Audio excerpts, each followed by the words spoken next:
Bismillahirrahmanirrahim. Assalamualaikum warahmatullahi wabarakatuh. Perkenalkan, nama saya Neden Citra SN dengan NIM 1908589 dari Ilmu Komputer C2 2019 Universitas Pendidikan Indonesia. Perkenalkan, nama saya Ahmad Izzuddin dengan NIM 1908919. Saya dari Ilmu Komputer C2. Perkenalkan, nama saya Rozi Adi Falaki. NIM saya 1908853. Saya dari Ilmu Komputer C2. Ya, jadi pertama kelompok kami bikin 5 entitas, di mana saya akan menjelaskan entitas pertama itu ada mahasiswa. Di mahasiswa ini dia mempunyai 3 atribut, di mana primary key-nya itu adalah NIM, dan mempunyai atribut nama mahasiswa dan juga prodi. Mahasiswa memiliki relasi dengan organisasi dengan kardinalitas one to many. Kenapa? Karena mahasiswa bisa mempunyai banyak organisasi, dan di organisasi sendiri dia mempunyai 7 atribut, di mana primary key-nya itu adalah kode organisasi, dan atribut lainnya yaitu nama organisasi, tempat, waktu, level. Level ini tuh nanti dia ada level internasional, lokal, dan nasional. Lalu ada atribut keterlibatan dan ada keterangan. Baiklah, saya akan menjelaskan tentang entitas seminar, workshop, pelatihan, dan entitas penelitian PKM, PPL, KKN, dan lain-lain. Untuk entitas seminar, workshop, penelitian sendiri, terdapat 7 atribut. Atribut yang akan dijadikan sebagai primary key adalah atribut kode kegiatan. Atribut lainnya adalah keterangan, keterlibatan, level, waktu, tempat, dan nama kegiatan. Kemudian untuk entitas penelitian PKM, PPL, dan KKN, terdapat 6 atribut, di mana atribut yang akan dijadikan sebagai primary key adalah atribut kode kegiatan. Atribut lainnya adalah nama kegiatan, tempat, waktu, keterangan, dan sumber dana. Untuk relasinya, untuk yang penelitian PKM, PPL, dan KKN, relasinya dengan entitas mahasiswa adalah penelitian dan mahasiswa memiliki relasi one to many, di mana satu mahasiswa dapat memiliki banyak kegiatan penelitian PKM, PPL, dan KKN. Untuk seminar begitu juga one to many, di mana satu mahasiswa dapat memiliki banyak kegiatan seminar, workshop, pelatihan, dan lain-lainnya. Lalu selanjutnya ada entitas perlombaan, kejuaraan, atau kegiatan. Memiliki 7 atribut. Yang pertama ada kode kegiatan sebagai primary key-nya, lalu keterangan, prestasi yang dicapai, level, waktu, tempat, dan nama organisasi. Memiliki relasi one to many, jadi mahasiswa memiliki banyak perlombaan, kejuaraan, atau kegiatan. Nah, kenapa kelompok kami memilih strukturnya ini? Karena mungkin ini yang paling simpel, yang tidak terlalu ribet lah intinya. Kami membuat database dengan nama DBS KPI, lalu menggunakannya dengan use DBS KPI. Lalu selanjutnya di sini ada DDL buat entitas mahasiswa, di mana datanya ada NIM, nama, dan prodi, di mana NIM-nya itu merupakan primary key dan tidak boleh kosong, dengan tipe datanya varchar. Lanjut ke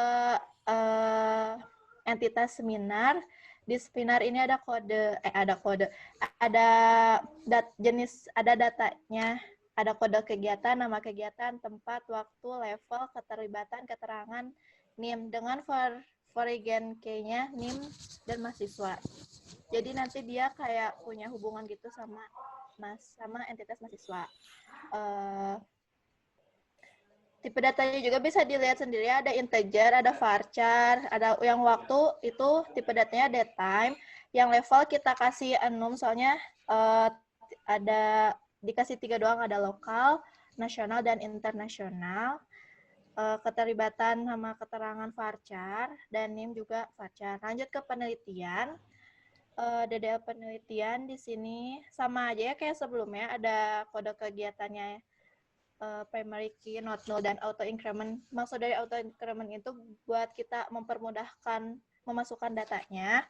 Lanjut ada nama kegiatan dengan tipe data varchar, ada tempat varchar, waktu juga date, ada sumber dana varchar juga, keterangan varchar, NIM varchar, dan sama kayak yang seminar, di sini juga Forgen Key-nya punya hubungan sama entitas mahasiswa.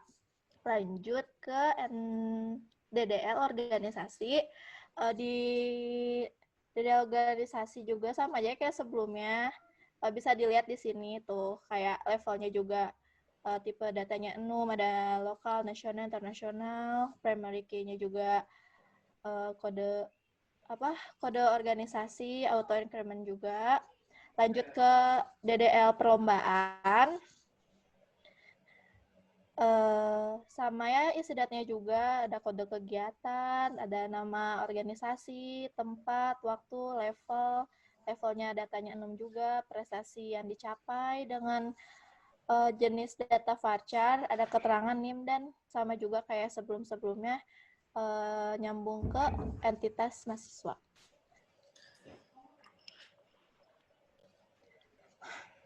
Untuk tipe data varchar, kelompok kami memberikan ukuran segini karena tipe data yang nanti akan dimasukkan kelompok kami tidak akan melebihi data yang kami tuliskan di sini.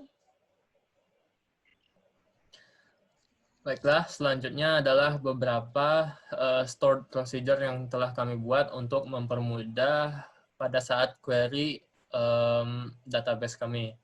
Jadi SP yang pertama adalah SP untuk memanggil semua kegiatan yang akademik, yaitu kegiatan dalam tabel seminar dan tabel penelitian.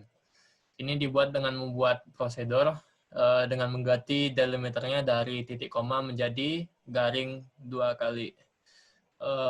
Kemudian dikasih prosedur ini kepada database DBS KPI dengan parameter vname yang punya tipe varchar 20. Kemudian kita mulai dengan keyword begin. Nah, setelah itu isi stored prosedurnya sendiri, yaitu select dari seminar di mana memiliki atribut name-nya sama dengan atribut vname yang kita input pada awal memanggil prosedur ini. Begitu juga dengan tabel penelitian. Setelah itu adalah ujung dari isi stored procedure ini. Setelah itu kita mengganti kembali delimiternya menjadi titik koma. Begitu juga untuk yang kegiatan non-akademik. Pada dasarnya sama, tetapi pada tabel organisasi dan tabel perlombaan. Ini yang kami buat.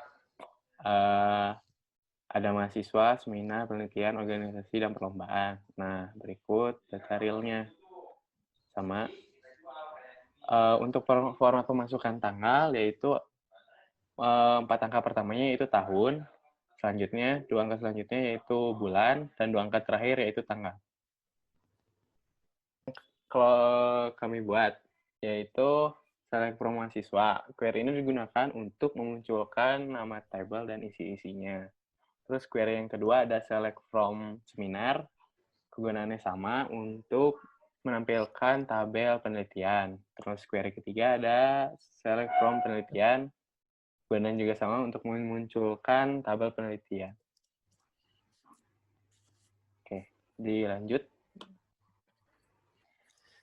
Lanjut ada select from seminar, order by level descending. Itu menampilkan tabel, tapi secara descending, jadi urutannya dari yang terbesar ke yang terkecil. Berarti dari yang Z, dari alfabet Z ke alfabet A. Lanjut ke select from mahasiswa order by nama. Secara ascending, berarti nanti nampilin data tabel mahasiswa. tapi mengurutin namanya tuh secara ascending. Berarti kalau ascending tuh dari yang terkecil ke yang besar, berarti dari A ke Z. Lanjut ke select from penelitian, di mana nama kegiatannya untuk nyari data yang hurufnya tuh bermulai dari F.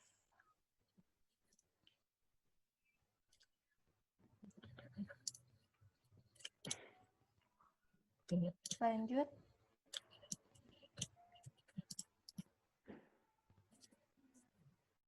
Lanjut. Itu call siapa? Lah. Ji. Oh, udah call. Udah beres? Ini. Udah. Udah, yang call ya?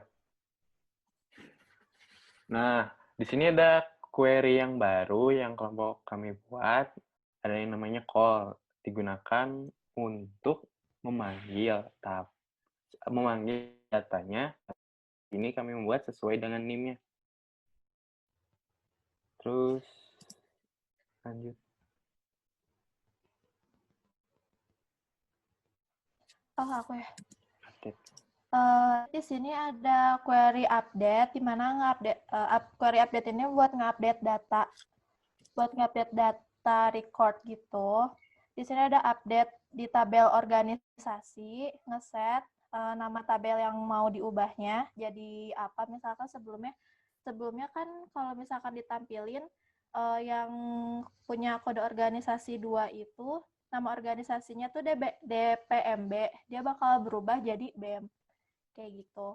Lalu lanjut ada select lagi dari tabel organisasi, di mana bakal nampilin datanya tuh, tempatnya tuh di Bandung semua. Baiklah, selanjutnya ada query, yaitu query select count, di mana ini akan menampilkan dua kolom, level dan count, dari kode kegiatan. Jadi ini akan mencari dari tabel perlombaan dan mengelompokkan yang levelnya lokal, nasional, dan internasional, dan menampilkan berapa jumlah dari setiap di level tersebut lomba yang ada. Gitu. Selanjutnya adalah query untuk between. Ini bisa juga dilakukan dengan operator pembanding lebih besar sama kecil dari, tetapi biar lebih mudah ada juga query dengan kata kunci between, di mana ini adalah antara tanggal 1 bulan 6 2017 sampai tanggal 15 bulan 6 2020. Ini akan menampilkan semua perlombaan yang ada di antara kedua tanggal tersebut. Kemudian adalah query dengan case.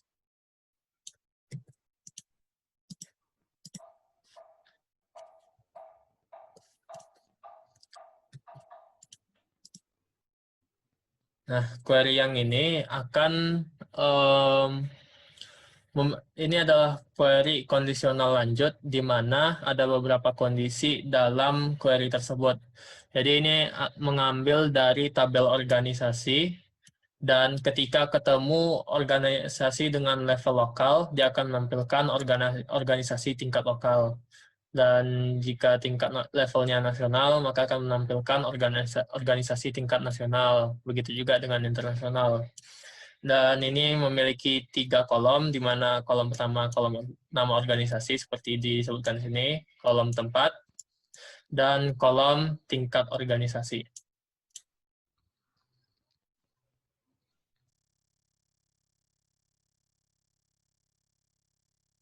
Yang kami dapatkan ketika mentransfer data dari Google Form yang menjadi input data ke database yang kami buat. Dari Google Form itu dapat kami download datanya dalam bentuk .csv atau comma separated file, dan di sini data mentahnya. Jadi ada nama, name, tanggal lahir, dan lain-lain.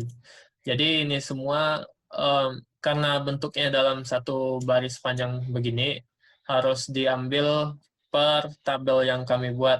Jadi contohnya untuk tabel Untuk tabel mahasiswa itu yang kami ambil name dan kemudian namanya. Setelah itu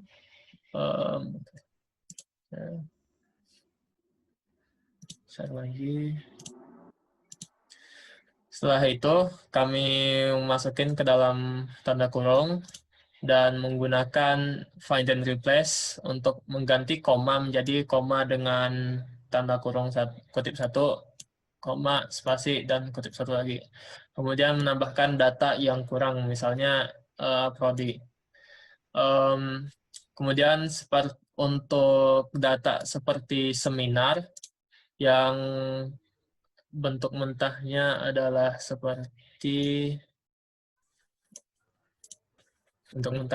ini. Nah, ini contohnya data tanggal. Data tanggal ini belum dalam format tanggal yang diminta oleh SQL. Jadi ini perlu di-convert secara manual atau menggunakan trigger. Tapi kami tidak menggunakan trigger, hanya menggunakan manual karena datanya lumayan sedikit. Jadi bentuk akhirnya adalah seperti ini. Jadi tahun di depan, kemudian bulannya, kemudian tanggalnya.